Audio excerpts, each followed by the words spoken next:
नमस्कार, मी आरती. Maharashtra express TV news मध्ये आपले स्वागत. सामाजिक, सांस्कृतिक, शैक्षणिक व गुन्हेगारी जगातील काही घडामोडी. तर प्रथम पाहूया शहरातील महत्त्वाच्या ठळक घडामोडी. ठाणे जिल्ह्यातील विशेषतः आपल्या कल्याण डोंबिवली शहरातील अग्रेसर आणि दर्जेदार शाळांपैकी एक म्हणजे इवा वर्ल्ड स्कूल.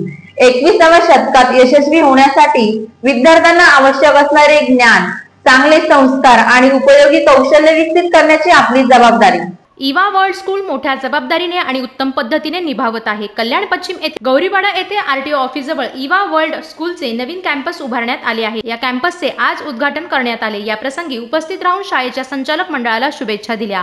या प्रसंगी सौ सुहासी चव्हाण, आयुक्त निरंजन डावखरे, आदरणीय निरंजन डावखरे, आदरणीय सुलभाताई गायकवाड, भाजपा कल्याण जिल्हाध्यक्ष नंदू परब, डोंबिवली पूर्व मंडळाचे माजी अध्यक्ष नंदू जोशी आदी मान्यवर उपस्थित होते.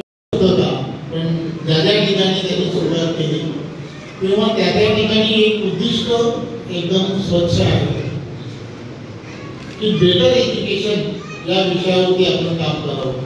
चांगलं शिक्षण दिलं गेलं पाहिजे. शिक्षण फक्त देणं अशा अनेक शाळा करत असतात, परंतु चांगलं शिक्षण विद्यार्थ्यांना एक वेगळ्या पद्धतीने त्यांच्या जीवनामध्ये वेगवेगळ्या विषयाला स्पर्श करण्यासाठी जे जे आवश्यक आहे ते आपण कसं करता येईल त्या दृष्टिकोनातून प्रयत्न करायला सुरू. स्पर्धेच्या या जगामध्ये टिकून राहणं हे तसं फार कठीण आहे. आणि मग या सगळ्या परिस्थितीमध्ये सुद्धा ही सर्व मंडळी सातत्याने टिकत राहिली.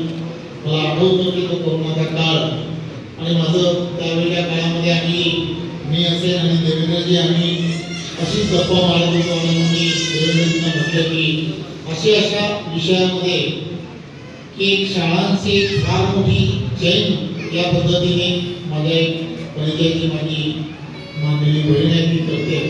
ते कसं करू शकतो तर त्याही वेळेला मला आठवतं की त्या भिवंडीच्या शाळेच्या ते सर्व जेव्हा मी देवेंद्रजींना त्यांनी जेव्हा सांगितलं तेव्हा देवेंद्रजी म्हणाले की मी माझ्या शुभेच्छा त्या सगळ्या गोष्टीला द्यायला देणार आहे. आणि मग त्या कार्यक्रमाला सुद्धा देवेंद्रजींनी त्यावेळेच्या काळात शुभेच्छा दिल्या. त्यामुळे वेगळ्या. तर या होत्या शहरातील महत्त्वाच्या ठळक घडामोडी. अशाच काही नवनवीन घडामोडी पाहण्यासाठी आमच्या चॅनलला लाईक, शेअर, सबस्क्राईब करा आणि बेल आयकॉन दाबायला विसरू नका. आमचे एकच ध्येय, आम्ही तुमच्या सोबत. तर पुन्हा भेटूया याच ठिकाणी याच वेळी. तोपर्यंत धन्यवाद.